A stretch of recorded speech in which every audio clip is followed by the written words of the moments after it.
Alors, thème numéro 2, feu, dispositif de contrôle et accessoires. Donc, à la demande de l'inspecteur, je vais donc enclencher 3 feux suite à sa demande. Donc là, on va faire avec donc, les feux de route. Donc, pour enclencher les feux de route, je vais enclencher les feux jusqu'au feu de croisement. Commande des feux de route, je pousse, je m'assure que sur le tableau de bord, j'ai bien le voyant qui s'allume. On va faire les anti-brouillards, donc avant et arrière. L'arrière s'allume sur le tableau de bord, l'avant s'allume juste ici. On va en rajouter un dernier, feu de plaque d'immatriculation. Donc on va faire les contrôles maintenant à l'extérieur.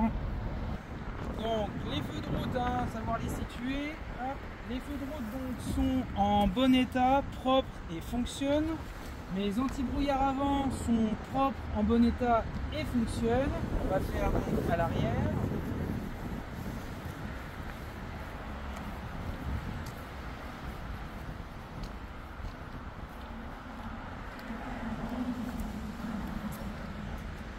L'anti-brouillard arrière sur la remorque est en bon état, propre et fonctionne.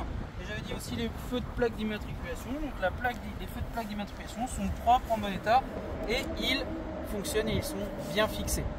Maintenant, l'inspecteur retournera dans la voiture avec vous et vous demandera des commandes à l'intérieur du véhicule.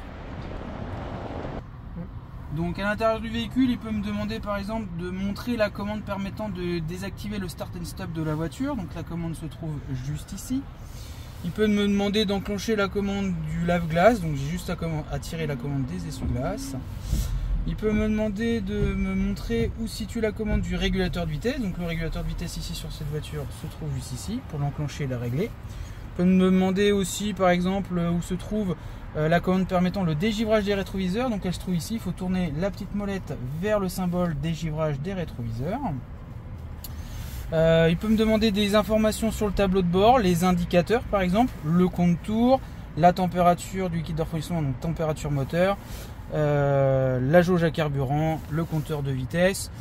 Si vous demande un voyant, il faut couper le contact et quand vous remettez le contact, tous les voyants du tableau de bord s'allument et il peut vous en demander certains, notamment les voyants qu'on peut trouver donc juste ici, l'ABS, l'ESP ou celui-là par exemple, c'est défaut de pression des pneumatiques. Fin du thème.